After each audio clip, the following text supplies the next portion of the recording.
साथियों नमस्कार। आशा और उम्मीद है कि आप सब बहुत बेहतर होंगे। तो कई दिनों से या बहुत बार मेरे मन में ये ख़्याल आता है या ऐसे जब भी ये बात ऐसे उभर कर सामने आती है तो मतलब ऐसा कुछ करने का मन करता है कि यार क्या ही कर लें, क्या ही कर दिया जाए कि चीज़ें ऐसे बैलेंस रहें, पटरी पर रहें। हर व्यक्ति को, हर एक स्टेज के व्यक्ति को अपनी प्रतिभा के साथ पूरी तरीके से न्याय करने का अवसर मिले। लेकिन अब ये तो बहुत कठिन सत्य है भाई,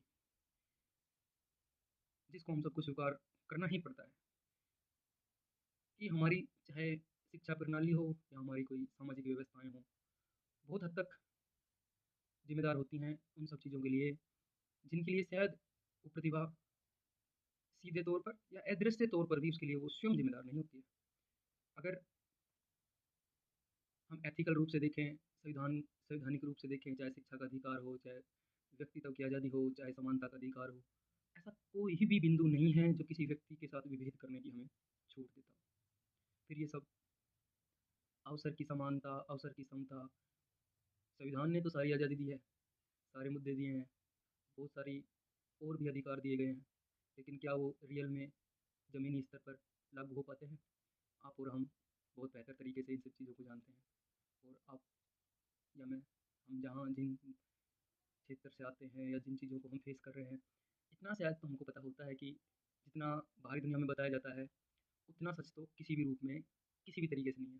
जितना बुरा दिखाया जाता है, उतनी बुराई भी नहीं है, और जितने अधिकार, जितनी समानताएँ बताई जाती हैं, उतनी वो भी नहीं है। आज भी बहुत सारी चीज़ों पर एक शिक्षित व्यक्ति को भी इन सब चीज़ों के सामने झुकना पड़ता है। अब चाहे उसकी मजबूरी कोई भी रहे, चाहे वो अपने आप को स्टेबल करने के लिए ऐसा करता हो, चाहे वो कुछ ऐसे इल्ज़ाम अपने सर पर नहीं लेना चाहता हो कि जिससे उसको समाज में रन करने में प्रॉब्लम आती हो, समाज की मुख्य धारा से उसको हटा दिया जाता हो। तो ऐसी बहुत सारी चीज़ें हैं, बहुत सारे मुद्दे हैं जिन पर बहुत गहनता से, ज़मीनी स्तर से, शुद्धता के साथ बात होनी चाहिए। अगर उसमें थोड़ा भी हम उसके एक भी पॉइंट को, 1% पॉइंट को भी छू पाते हैं, तो वो हम सबके लिए बहुत बेहतरी की बात होगी, वरना तो कोई बात नहीं करेगा। और आप सबको पता है कि किसी को भी ये सब चीज़ें बहुत ज़्यादा लेवल पर सुनना, समझना पसंद ही नहीं है।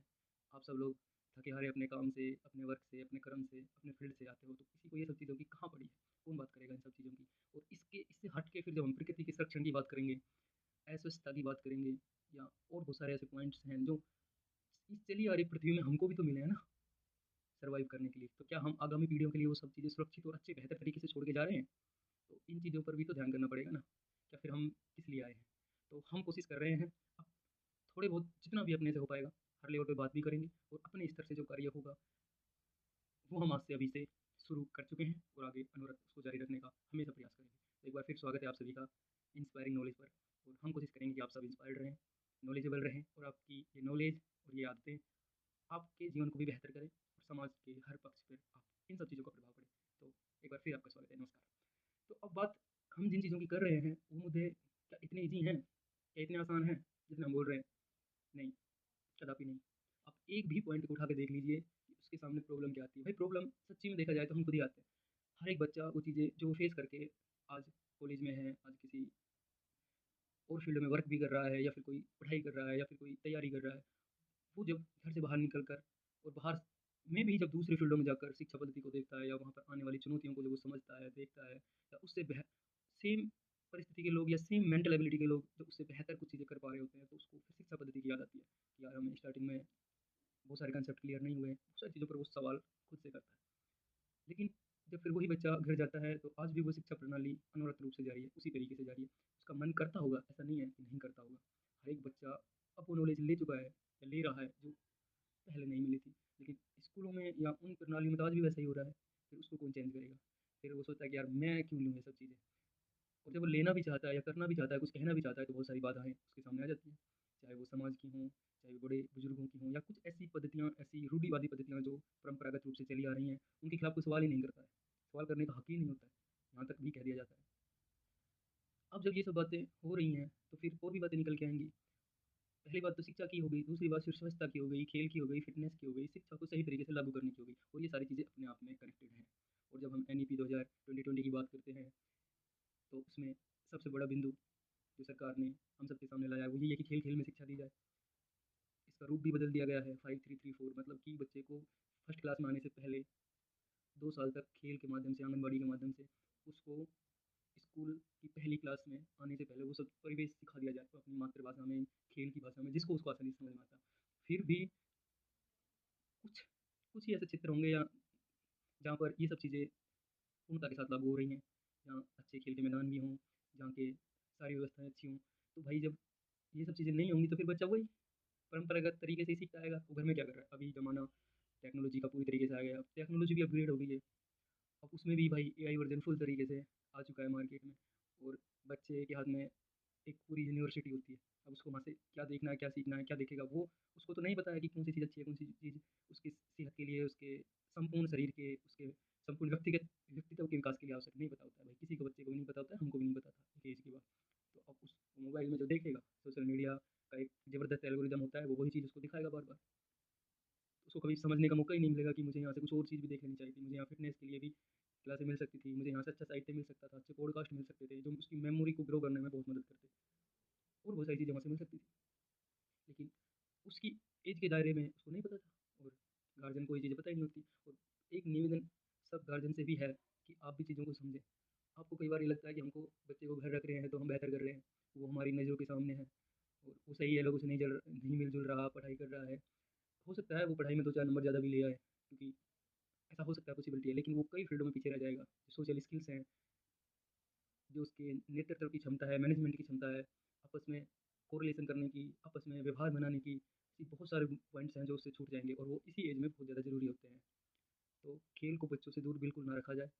अब ये हम सब की सामूहिक ज़िम्मेदारी होती है कि इन सब चीज़ों की व्यवस्थाएँ करनी चाहिए। उसके लिए हमारी गाँव की भी कोई ग्रुप हो सकता है, कोई संगठन हो सकता है, फिर उसके ऊपर हमारे एमपीज़, एमएलएज़ या पंचायत स्तर पर ग्राम पंचायत की जितनी भी सुविधाएँ हैं, बहुत सारे ऐसे माध्यम हैं सरकार के जिनके जिनके थ्रू हम ये सब चीज़ें करवा सकते हैं। उससे पहले हमको ये सब चीज़ें पता तो होनी चाहिए ना कि हमारे लिए क्या ज़रूरी है, समाज के लिए, गाँव के लिए क्या ज़रूरी है। अगर वो चीज़ें हमने अपने स्तर पर सही कर ली, अपने-अपने गाँवों में सही कर ली, तो यकीन मानिए एक बहुत बेहतरीन जनरेशन का उद्धार हो जाएगा। एक नई पीढ़ी का प्रकाशमान हो जाएगा।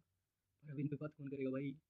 क्योंकि सबको तो भाई सोशल मीडिया इन्फ्लुएंसर हों या कोई बड़े, कोई भी कोचिंग माफिया माफिया नहीं बोलना चाहिए, कोई भी संस्थान हो या कोई भी एक जिम्मेदार नागरिक हो, वो बात नहीं करना चाह रहा है।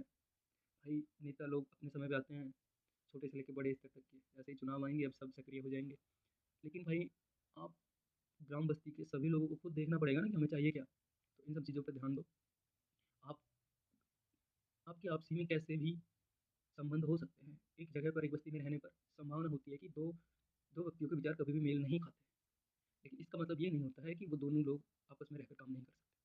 मैं मैं किसी रास्ते को सोचकर कोई काम करता हूँ, सामने वाला आप किसी और रास्ते को सोचकर काम कर सकते हो। लेकिन ओवरऑल आप सबको गाँव के युवाओं के लिए, गाँव बस्ती के लिए जो चीज़ सही है, सर्वोपरि है, उस पर काम करना चाहिए, हमेशा करना चाहिए। जहाँ से काम निकल सकता है, वहाँ से निकलवाना चाहिए, और इन सब चीज़ों पर बेहतरी से बात करनी चाहिए। अपने सबसे पहले तो हमें अपने अधिकार, अपने गाँव के विकास के लिए जो चीज़ें सही हैं, उनकी हमें जानकारी होनी चाहिए। फिर उन योजनाओं की जानकारी होनी चाहिए, जो केंद्र सरकार के द्वारा, राज्य सरकार के द्वारा हमेशा चलाई जाती है।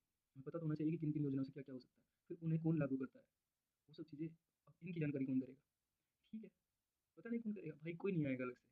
आप हम सब में से ही किसी को आगे आना होगा, और इन सब चीज़ों के लिए काम करना होगा। अब ये मैं सोच के बैठ जाऊँ कि बस मेरा तो चल रहा है काम, आप भी सोच कर बैठ जाओ कि ठीक है, पढ़ लिए, नौकरी भी कर रहे होंगे, क्या है, ठीक है, चल रहा है घर। अरे तो यही ज़िंदगी थोड़ी है दोस्तों, कि बस खुद पढ़ लिए, नौकरी लग गई, ब्याह-शादी हो गई, बच्चे हो गए, अब उनको पढ़ा रहे हो। नहीं भाई, इनसे हट के भी कुछ होता है। तो उन चीज़ों को भी ध्यान करो, समाज के लिए, प्रकृति के लिए, जीव-जंतुओं के लिए, इन सब के संरक्षण के लिए भी हमारे कुछ अधिकार बनते हैं। तो इन सब चीज़ों को भी ध्यान में रखिएगा। बाकी और भी बहुत सारे पॉइंट्स हैं, उन सब पर हम लगातार बात करते रहेंगे। हो सकता है हमसे बहुत सारी गलतियाँ हो रही हों बोलने में या कुछ पॉइंट्स को नोट करने में, हमारे पास रिसोर्सेज़ की कमी हो सकती है, लेकिन हमारा उद्देश्य क्लियर है, और आप सबके लिए भी हम यही दुआ करेंगे कि आप सबका भी उद्देश्य क्लियर हो। परफेक्ट के चक्कर में कभी मत रहना, एक इंसान परफेक्ट कभी नहीं बनता। वो जैसा है वैसा परफेक्ट है, उसी में ही उसको काम शुरू करना पड़ेगा। हाँ, ऐसा करते-करते वो हो सकता है बहुतों की नज़र में परफेक्ट बन जाएगा, पर अपनी नज़र में ऐसा कभी भी मत रुकना कि मैं ये चीज़ अचीव कर लूँगा तो वो काम करूँगा, मैं इतना पैसा कर लूँगा, इतनी बड़ी पोस्ट पे चला जाऊँगा। बहुत सारी ऐसी चीज़ें हो सकती हैं, बहुत सारे ऐसे टू टू बिंदु हो सकते हैं जो आप बहुत बेहतर मानते हो, लेकिन वहाँ जाने के बाद भी वो परफेक्टनेस की भूख तो शांत नहीं होगी। तो इसलिए आप जहाँ हो, जैसी परिस्थिति में हो, वहीं पर काम करना शुरू कर दीजिए, समाज के लिए, राष्ट्र के लिए, प्रकृति के लिए। जीव-जंतुओं के लिए हमारे बहुत सारे ऐसे कर्तव्य बनते हैं जिनको हमें हमेशा सर्वोपरि रखना चाहिए। अपने लिए तो सभी करते हैं यार, अपनी फैमिली के लिए तो कौन नहीं कर रहा है, सब करते हैं। इससे हटकर भी हमारे बहुत सारे ड्यूटीज़ हैं, उनको भी निभाइए और सबसे पहले खुद फिट रहिए, अच्छी हेल्दी लाइफ़ रखिए। इसमें बहुत सारी इफ बट किंतु परंतु हो सकते हैं, बहुत सारी अर्थ प्रॉब्लम हो सकती है, लेकिन आपको इन्हीं सब चीज़ों के साथ ये सब करना होगा। आप खुद से वादा करिए, खुद के अंदर झाँकिए, खुद को सुधारने की कोशिश कीजिए, फिर चीज़ें धीरे-धीरे बदलेंगी, उसके बाद आपके विचार भी बदलेंगे, आपके पॉइंट्स भी बदलेंगे और ये सब चीज़ें अगर होने लगी, तो यकीनन बहुत सारी चीज़ें अच्छी भी होंगी। तो इन सब चीज़ों को ऐसे इकट्ठा कीजिए और फिर आप जहाँ जितनी बात कर सकते हैं करिए, क्योंकि ऐसा तो नहीं है कि हम ऐसे कोई जादू की छड़ी उठाई और सब पे घुमा दी, सब बदल गया, नहीं ऐसा नहीं होगा।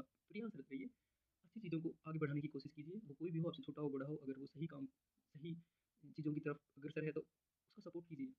हो सकता है आपकी विचारधारा ना मेल खा रही हो, आपके पर्सनल रिलेशन अच्छे ना हो, पर फिर भी अगर वो अच्छे अच्छे कार्य पर है, तो आप किसी न किसी रूप से उसका सपोर्ट कीजिए। उसको गिराने या उसको किसी भी तरीके से नीचा दिखाने, पीछे खींचने का काम कभी मत करिए। 1% आप नहीं भी उसका कोई सपोर्ट करेंगे तो चलेगा, लेकिन गलत मत करिए। तो बाकी खुश रहिए, आगे बढ़ते रहिए और फिट रहिए। जय हिंद साथियों। और हाँ, चैनल पर नए हैं तो इसको सब्सक्राइब ज़रूर कर लें। अगर हमारा प्रयास थोड़ा भी अच्छा लग रहा है, नहीं भी लग रहा होगा यार, पर हम प्रयास कर रहे हैं तो प्लीज़ लाइक और शेयर भी कर दीजिए। आपके सपोर्ट की हमेशा आवश्यकता रहती है और अपना प्यार, सपोर्ट बनाए रखें। नमस्कार।